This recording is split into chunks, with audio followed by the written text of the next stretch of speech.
É natural que as pessoas, até quinta-feira, vão criar um clima de decisão.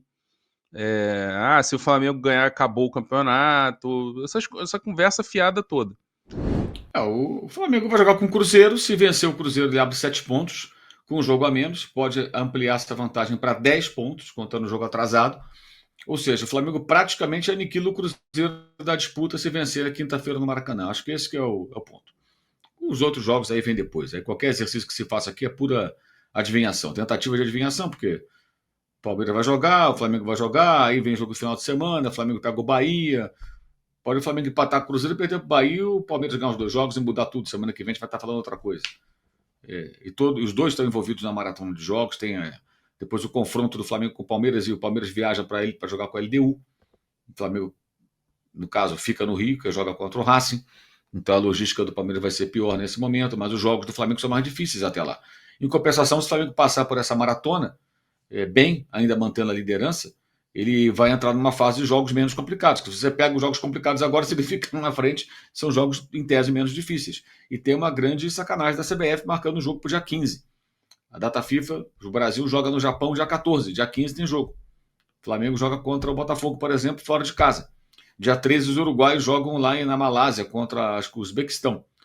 Fazem 2 jogos lá em Kuala Lumpur. Então, vai dar tempo para trazer esses caras? Os uruguaios talvez dê tempo. Porque jogam dia 13, de repente monta a operação, dia 14 chegam, descansa, joga dia 15, pode ser. De repente, o jogador que não atuou o jogo inteiro, atuou os minutos.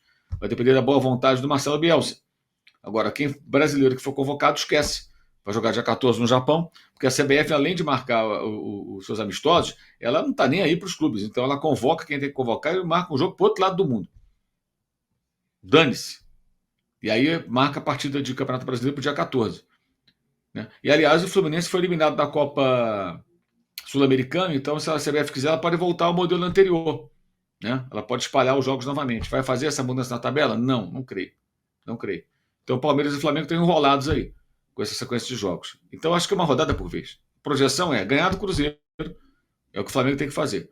Ampliar para 7 pontos a vantagem, podendo chegar a 10. Ele praticamente afasta o Cruzeiro da briga. O Cruzeiro passa a depender de muitos resultados. Né?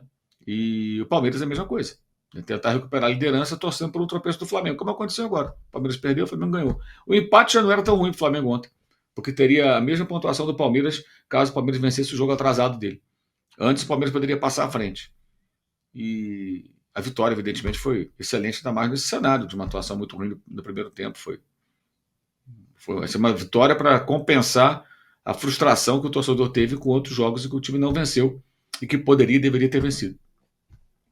O Cruzeiro, no jogo contra o Vasco, tinha vários jogadores pendurados. Eu não me recordo se algum deles tomaram amarelo para estar de fora quinta-feira, mas eu acredito que não. E o Flamengo tinha 3 ontem: Arrascaeta, Léo Pereira e Alan, né? Mas também estão à disposição aí para o confronto de quinta. E o Felipe Luiz foi até perguntado sobre essa projeção da tabela e tudo mais, como é que ele está fazendo aí, né, esse estudo de ponto a ponto, se ele tinha. Ele até foi perguntado se ele tinha uma quantidade de pontos ideal que o Flamengo estava projetando nos bastidores, e ele respondeu assim: não faço projeção de pontos, penso jogo a jogo, penso sempre no próximo adversário.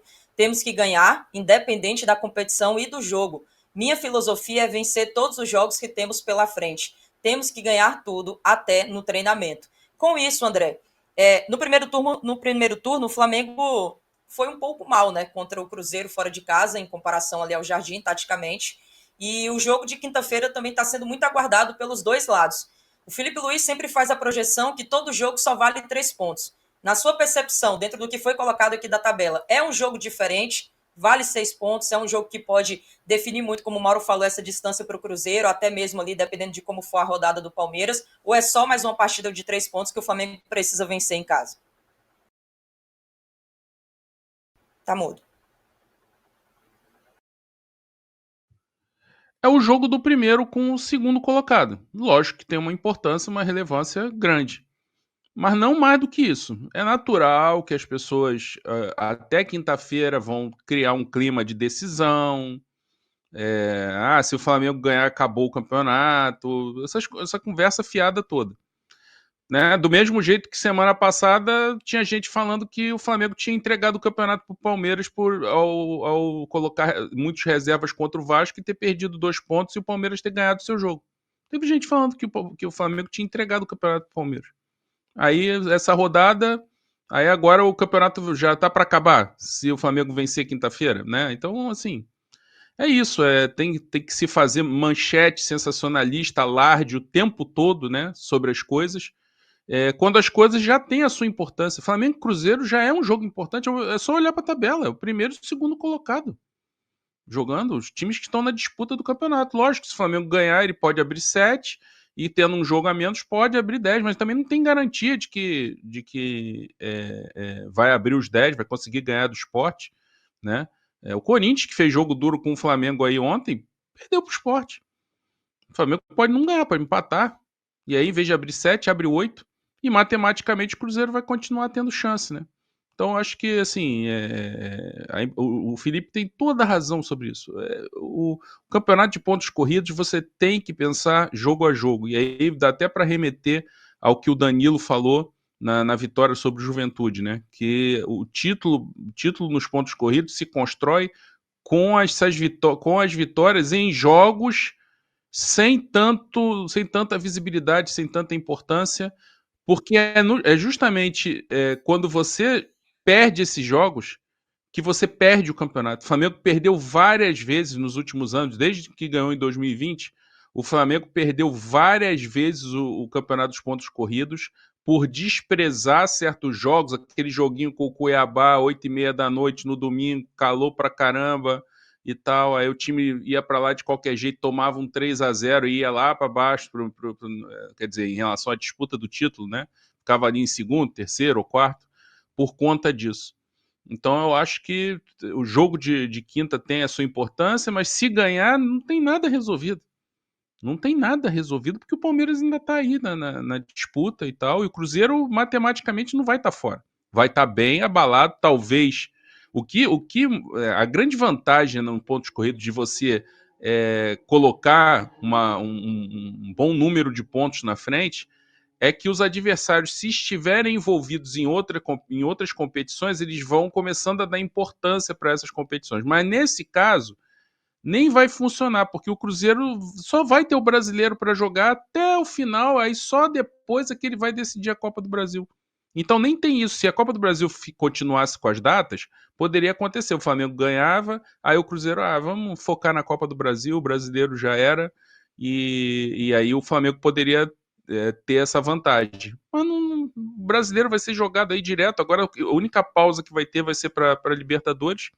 O Cruzeiro não está envolvido, então o Cruzeiro vai continuar na disputa do Campeonato Brasileiro até não ter mais nenhuma chance matemática. Chegou o maior clube de vantagens do YouTube. Clube de vantagens da S1 Live. Por apenas R$ 9,90 por mês, você entra pro nosso time e começa a concorrer toda segunda-feira uma camisa oficial de sua escolha. E tem mais, toda semana rola o bolão da rodada e o vencedor leva R$500 no Pix. Isso mesmo, até R$2.000 por mês em prêmios só no bolão. E não para por aí. Os 10 primeiros colocados do bolão também ganham prêmios incríveis toda semana. São muitas vantagens. Assinantes do Clube de Vantagens não pagam mais superchat nas lives. Você pode aparecer ao vivo nos nossos programas. É isso mesmo, você que é assinante também poderá enviar perguntas em vídeos pelo nosso app. Conheça Rewards, o plano de recompensa do nosso Clube de Vantagens. Acumule pontos e conquiste muitos prêmios. Participando ativamente, indicando amigos e familiares. Prêmios e vantagens que só a S1 Live oferece. Um clube de verdade para torcedores apaixonados.